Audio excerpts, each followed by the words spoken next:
Hello guys. Welcome to Top Anime Sensei. This video is the part 5 of chapter 1 volume 10, The Smooth Operation of Labyrinth. So if you have not watched the previous parts, then please go check them. The links are in the description. And if you like the video, please subscribe and press the bell icon for more updates. So without any further delay, let's start. Obviously, there would be people who get obsessed with the labyrinth and try to come back for more. Basone and his men were already promoting for us at the tavern. The news that the 10th floor's guardian would drop rare-grade equipment began to spread among the challengers. The news also began to reach the ears of the merchants as well as the members of the Freedom Association across the continent. We never expected all these people wishing to become rich overnight would flood our nation. This was what led to the latest situation within the labyrinth. I really needed to thank Basone and his party for promoting our nation. That said, rushing straight into it was never a recipe for success in the labyrinth.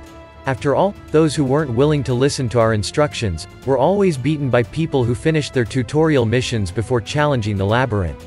Anyone with a bit of brain would know that the right thing to do was to listen to the instructions carefully first. Now, there were a lot more people who would do their tutorial mission seriously and receive their training on the first floor. The challengers were able to utilize the new knowledge they learned and apply it on the spot. There were also counters that sold various utility items, and this brought in a small fortune on its own. Moreover, a few days after our revamp of the labyrinth, there were teams that made their way to the 5th floor. The 2nd floor was merely very wide, and up until the 4th floor, most of the traps were just for show. They were not exactly malicious in any way. As long as you sketched maps of the passages, it was a piece of cake to reach the 5th floor. That's why it was a result that we expected. From the 5th floor onward, it was up to the challengers' abilities. The lethality of the traps increased, and there were rank D and above monsters roaming around the area. On top of that, we also began to raise the chances of treasure chest containing more expensive items. I do hope they will give it their best. Later, there were challengers that started making it to floors 5 through 8. The adventurers from different nations' Freedom Association branches had arrived as well. Among them were many skillful adventurers who were contracted by noblemen. It was then that some people began to cheat, ignoring proper rules of engagement, and began to sell maps publicly within the labyrinth. Some people were probably super bad with direction like I am. Something like the labyrinth couldn't be conquered with strength alone. That's why I understood why they wanted to cheat in this way, but I hoped they would just find companions to team up and assign each other's role appropriately together. That's why we were broadcasting, both inside and outside the labyrinth, that we would constantly change the internal layout. There were sad moans coming from the challengers all over the place, and many who just wouldn't stop complaining about it. I hoped to make them realize, sooner rather than later, that they wouldn't be able to use maps not made by themselves. Essentially, if you didn't make maps yourself, you would be unable to tackle the structural change of the labyrinth during your conquest. The frequency of the layout changes was around once every 2 to 3 days. It would take at least a couple hours to break through one floor. It didn't seem plausible that they'd make it to the checkpoint on the 10th floor without encountering a change. There would probably be people starting the conquest as soon as the layout change began and try to sketch and sell maps within the same day. The adventurers from the Freedom Association began to challenge the labyrinth as well. There were many who were capable caster of the elemental magic. These adventurers from the Freedom Association sure are different. Not only were they used to battling monsters, but their techniques were also very skillful. The balance of a team was highly valued, as expected from adventurers who knew how to learn and adapt. They completed their missions with ease and challenged the labyrinth over and over. And so, a few days after the different teams began to come in, there were already people who made it through the 10th floor. The morale of the challengers was greatly boosted. They were studying the strategies of the people who came before them. Strategize carefully and progress through each floor gradually. Once a floor was beaten, the news would spread quickly. People then started to imitate their strategy. I suppose people were actually selling information about strategies. Should I praise their resourcefulness? So now that they realized selling maps wouldn't work, they began to sell information instead. About that, I did want to commend their efforts. The active performance of the challengers also became a topic of discussion among the townsfolk. It was then that one story in particular was gaining popularity. There was a team that was progressing at lightning fast speed. They had a balanced team of 10 people. What their team did to level up quickly was by sending one person to join another team that had already made it to floor 10, register himself at the floor 10 checkpoint and then utilized a return whistle to get back to the entrance.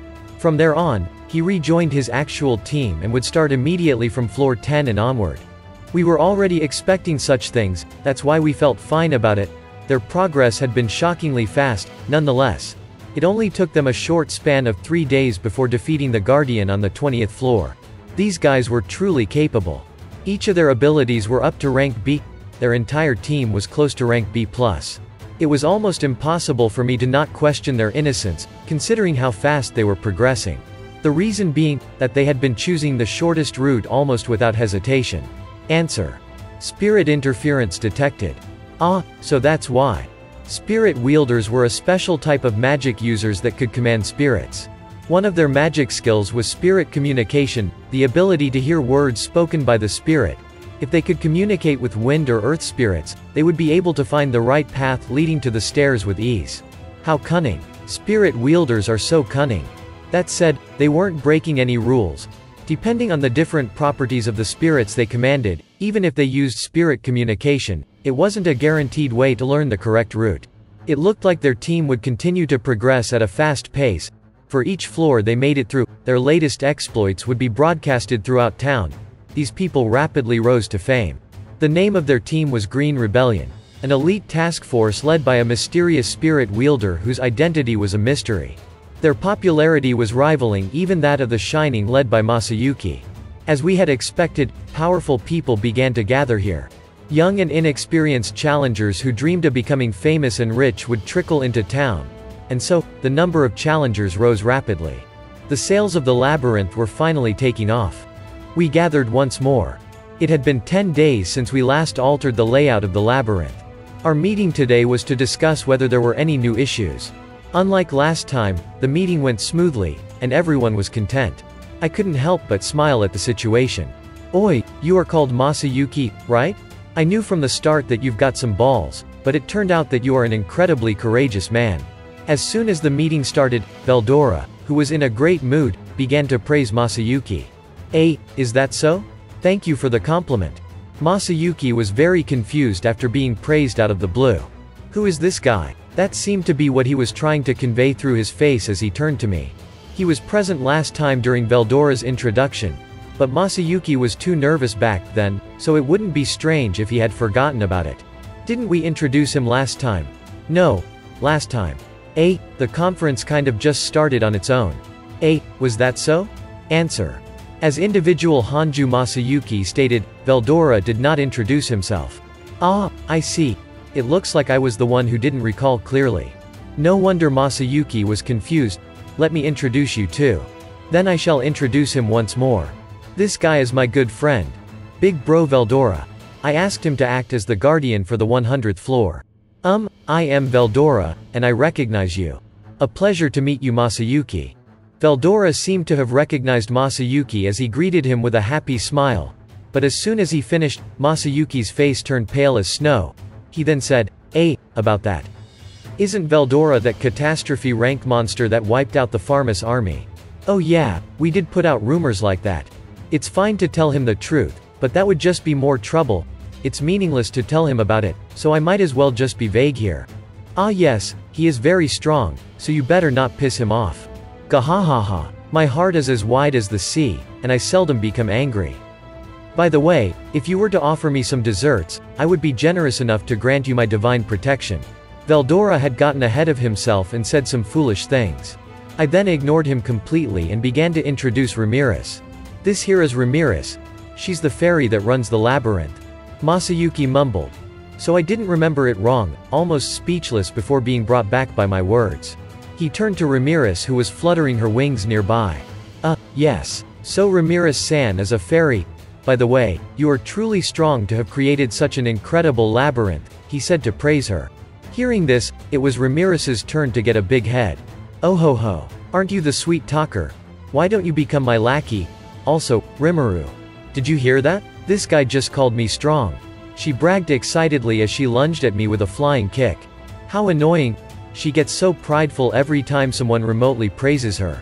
Yeah. How strong of you indeed. That being said, if Masayuki really wants to be your lackey, I guess it would be up to you? A hero who's also the lackey of a demon lord. That's gonna be my new light novel series. So, how's Ramirez-san as a person? Masayuki whispered next to me, and so I replied in a hushed tone, she may not look the part, but she's one of the demon lords, just like me. Masayuki froze upon hearing that. Ramirez approached the dumbfounded Masayuki with a smile.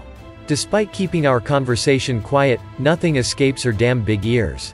Yahoo! I am Ramirez, a member of the Octagram. Masayuki-chan, nice to meet ya. Ramirez-san, is a demon lord? And Veldora-san is a dragon.